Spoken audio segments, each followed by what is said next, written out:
সমগ্র সৃষ্টিগুলি আল্লাহকে সেজদা দেয়, সূর্য আল্লাহকে সেজদা দেয়, চাঁদ আল্লাহকে সেজদা দেয়।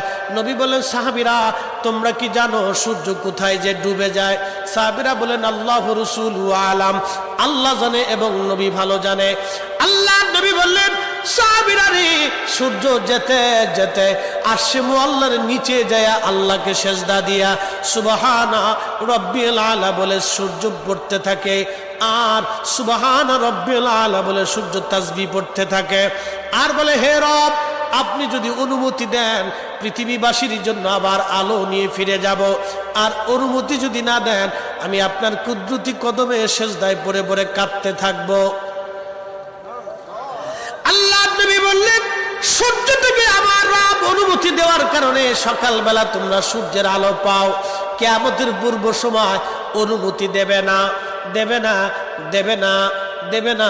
6 মাস পার হয়ে যাবে, পৃথিবী অন্ধকারে নিমজ্জিত হয়ে যাবে, কান্নার রোল পড়ে যাবে, অন্ধকারে ছেয়ে যাবে সারা দুনিয়া। মানুষ বলবে, সূর্যের কি হলো? সে কি হারিয়ে গেছে? সূর্য কোথাও খুঁজে পাওয়া যাবে না, আলো পাওয়া যাবে না, অন্ধকারে সারা পৃথিবীতে কান্না বেড়ে যাবে। এবার রব বলবে, সূর্য উঠো। সূর্য পূর্ব দিক থেকে উঠার সময় পাবে না, পশ্চিম দিক থেকে উঠা শুরু হয়ে যাবে সূর্য। আল্লাহ নবী বললেন, তওবার দরজা বন্ধ হয়ে যাবে, আর ওই সময় দক্ষিণ দিক থেকে একটা বাতাস আসবে। সমস্ত ইমানদার সেই দিন মারা যাবে, কোনো ইমানদার আর থাকবে না, আল্লাহকে আল্লাহ বলে ডাক দেওয়ার মতো কেউ থাকবে না। আল্লাহ ইসরাফিলকে বলবে, ইসরাফিল সিংহায় ফুঁক দাও।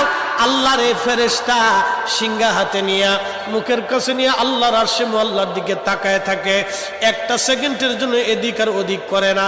কখন রব হুকুম দিবে সিংহায় ফুৎকার দেওয়ার জন্য? যখন সিংহায় ফুৎকার দিবে, কুরআন বলতেছে, ইদাস সামাউ ফাতারাত, আকাশ ভেঙ্গে ভেঙ্গে ভেঙ্গে ভেঙ্গে পড়তে থাকবে। ওয়া ইদাল কাওয়াকিবু তাসারাত, সমগ্র নক্ষত্রগুলি ভেঙ্গে ভেঙ্গে ভেঙ্গে ভেঙ্গে পড়তে থাকবে। ওয়া ইদাল বিহারু ফুজ্জিরাত, সমুদ্রের তলদেশ উদ্দোলিত হয়ে যাবে, সমগ্র পানিগুলি পৃথিবীর উপরে আছাড় মারবে, আর ধুয়ে পারলে সব পৃথিবীবাসীকে নিয়ে যাওয়া হবে। ওয়া ইদাল কুবুরু বুসিরাত, কবরের ভিতরে যাহা আছে সব আমার মালিক আমার রব বের করে দিবে। কবর থেকে মানুষ বের হইয়া সেই দিন হাসরের ময়দানের দিকে দৌড়াইতে থাকবে, সবাই উলঙ্গ থাকবে, কিন্তু আমার নবীকে আল্লাহ 70,000 ফেরেশতা বেষ্টন করাইয়া জান্নাতের পোশাক পরাইয়া মহাসম্মানে ফেরেশতারা মিছিল দিয়ে দিয়া আমার নবীকে হাসরের ময়দানে মাকামে মাহমুদে বসাবে। একবার জোরে বলা যাবে কি আল্লাহু আকবার? বাজান মুসলমান, খুব মনোযোগ দেন। হযরত ইউনূস আলাইহিস সালামের কথা বলছিলাম, মাছের পেটের ভিতরে ইউনূস। চিন্তা করলেন, মরে গেলাম না বেঁচে আছি?